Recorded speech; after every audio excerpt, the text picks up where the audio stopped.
Hey everybody, how's it going? It's John Rubin at Sin City Sports Investments here with our very first guest on the Pick City YouTube channel. That is the one, the only Laker Crazy. How you doing? I'm good. How's everyone doing? Hey guys, hope all's well. Yeah, I'm so glad to finally see you in person. It's a little tough with the difference in the time zones here, but I'm good. Yeah, you stay up later, you wake up early, depending on depending on how it is. yeah, it's tough, but that's the life of a handicapper. That's for sure. Yeah, I can only imagine. But so I wanted to just introduce you to the brand new YouTube audience. We just started the Pick City YouTube channel a few weeks ago. You are our very Okay. first interview, so no pressure. Uh, so wanted to first just kind of wanted to get your background. How'd you become interested in sports betting, and how'd you get involved in the business? Okay. So sports go back a long way. I mean, ever since I was a kid, I had taken up to playing cricket. I mean, that's a sport we in India are very accustomed to. Almost every, like it's baseball in the states. So it was cricket, it was tennis, it was squash. So I was always into sports. So it was always fascinating for me. Just to kind of play the sport first. So eventually, I was introduced to betting by a friend of mine. Yeah, it started with a cricket game, and it started with over and under these many runs to be scored in a particular time zone and time frame. And I was like, yeah, man, this is interesting. The way they're batting, they'll go over. So I kind of took to it instantly. From there, NBA happened. I mean, when I say NBA, it is because of NBA that I started handicapping. So I owe everything to it. Uh, I started betting it first, and then I was posting on this forum called SPR, Mhm. SPR forum. So that's free marketing for you guys. Have a blast. Checks So in the mail. yeah, I started that. I posted there for about 8 years. I was one of their better handicappers. I would like to call myself that. It was doing pretty well, and then I started posting on covers, which is another forum. And eventually, after that, I built up a good following base of mine, and then I started my own group, Google group, where I started working with these members. So that's how it is as far as betting goes. Yeah. Excellent, and obviously you're doing very well with it. You're one of Pick City's premier handicappers. You've been on other Thank you. national, international forums Yeah. historically. So I mean, that's great to hear. So, in your experience, what do you think you've picked up as far as some of the do's and don'ts of sports betting? Sometimes we learn things the hard way as sports bettors, and you learn not to touch the hot stove too much. Okay, So, so I'll stress on this. Whenever I have somebody new joining me, like somebody through Twitter or somebody through an email, when I start interacting with them, I brief them on two basic rules that I function on. I call these rules because this is what has made me successful in a way. Rule number one is that all my plays posted are pre-match only. I do not recommend or I do not post any live betting plays. I will come back to point number one again. And second is none of my posted plays exceed 2 units on a play. So that is in part of my discipline policy. And when I say discipline, that is the reason which has got me here. So there is nothing if you cannot keep your discipline. Now, coming back to point number one, I have seen a lot of people destroy their entire bankrolls chasing a particular game. For example, let's just say we have a Lakers game. I have to say Lakers because I'm a Lakers fan. So even examples kind of go there. So if you have a Lakers game against the Bucks and somebody's bet the over 230, for example, he will keep taking the over when it keeps falling down, right? If it's not going according to his plan, it will probably come down to 215, 220. He will keep taking that bet on the live market in the hope that something will hit. So when you have multiple bets placed on a live betting platform, it's very easy for you to lose your head and just blow your entire bankrolls. So I've had a lot of members who are now, of course, my members. They've joined me and they've had no control on what they were betting, and they've become disciplined when they are with me. Win or lose, I post 2 or 3 plays a day. Well, I have my losing days, but I'd like to believe that I have more winning days than losing ones. Any capper who tells you or feeds you that bullshit that they never lose or hit 80% of the time, well, yeah, you know where they're coming from. Probably another Vegas Dave in the making. Don't sue me, Vegas Dave. Yeah. Yeah, that's a huge red flag if you see somebody that's winning, 70, 80% in the long term. I mean, everybody will have a hot week, a hot month, but for somebody to say, over the last 2-3 years they're winning that much, just run the other way. Don't walk, run the other way. I'm completely with you on that, and I agree with you that discipline. As a bettor and handicapper myself, I find that discipline is more difficult to keep than making the good picks, because when you get on a bad run, it is unbelievably tempting to try to chase, and you really have to train yourself to not do that. And once you've effectively done that, then things are much less stressful and much more enjoyable. Okay, I'm going to touch on this thing that we spoke about. It wasn't supposed to come on air, but now that we are talking on a particular subject, I would bring up the bad beats and the lucky wins. So, for a handicapper, myself, there are days when I get lucky. Of course, it happens with everybody. But the hardest ones are the days when you are actually watching a game, you've got money on it, you've got people's money on it, and you just get bad beat. The tough part is to pick yourself up right up, because you're going to have people message you, oh no, what the hell has just happened? And for me, I kind of maintain a personal relationship with each of my followers. Any of our member that messages, I would like to respond to them. I'm not somebody who would take someone's money and then just disappear. I think that's where my work starts. So I'm very serious about it.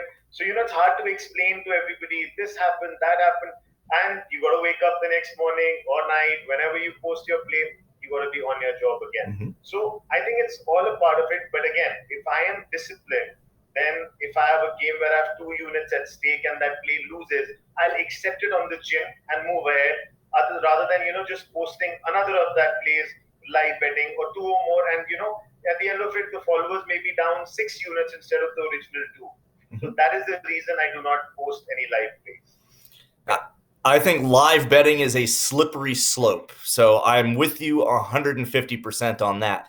Now, you just mentioned the 2-unit max for your plays, and that kind of ties into my next question, and that's bankroll management. What exactly is a unit to you as far as a percentage of your bankroll? And, 2 units might be your max. What might be your minimum? And what is your typical daily slate, perhaps on a very busy college basketball Saturday, for example? Okay, so I'll explain you how I function as far as capping scores goes.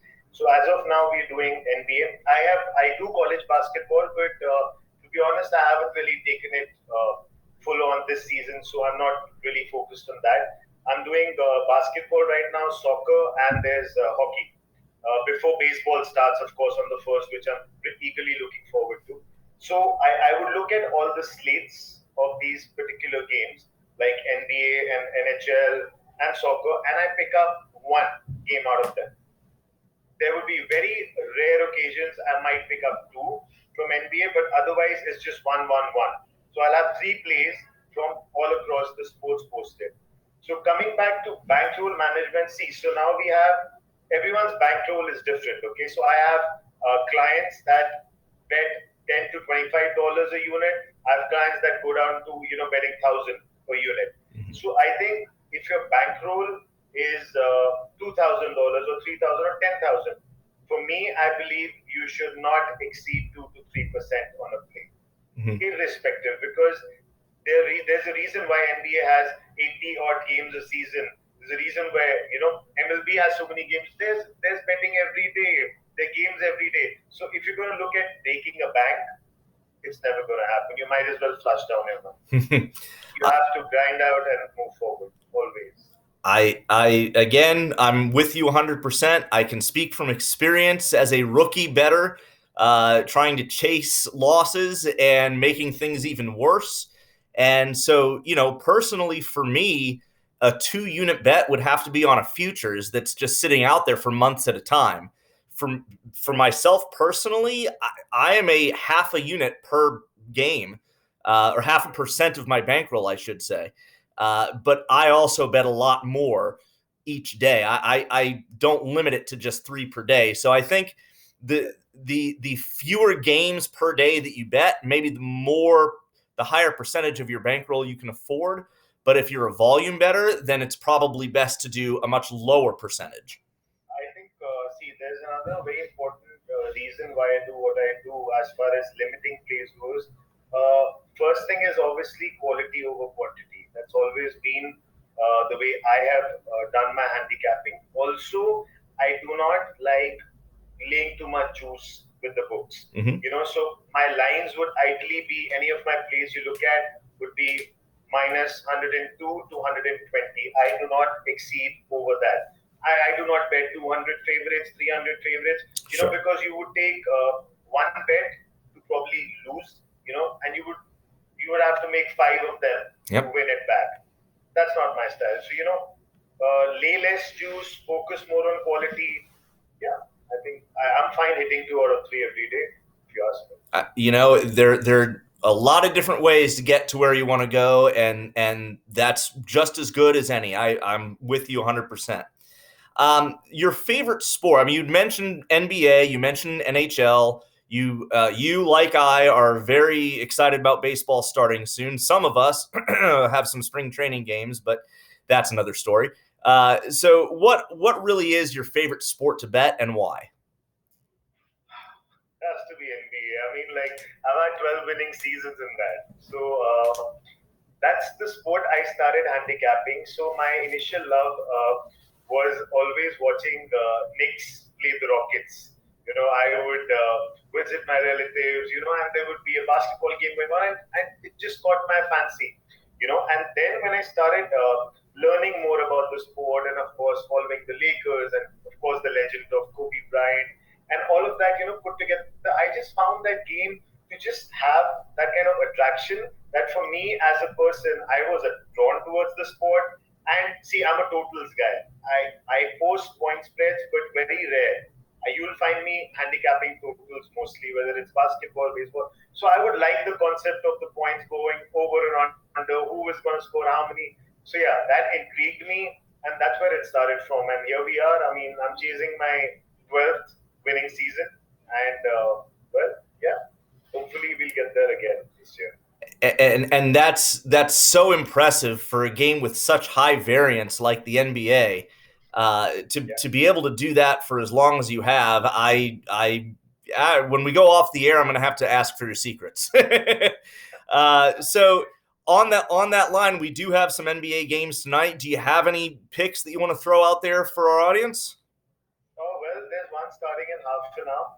I've posted that as a group play, but I'll give it out for free.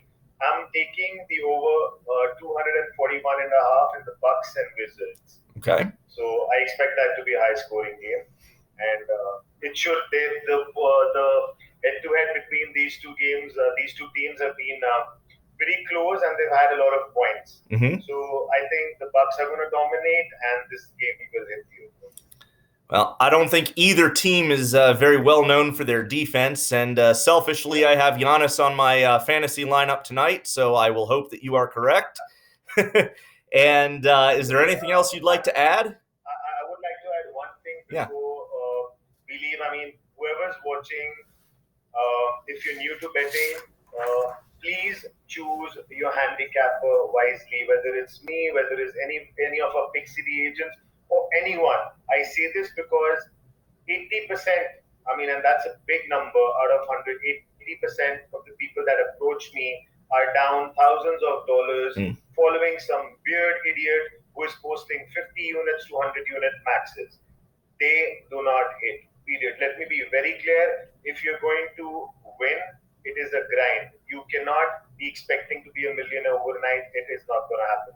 So please choose your handicapper, verify his credentials, see the website he's working with, check his records, packages, speak to him. I clarify everything that you need to before you jump on board.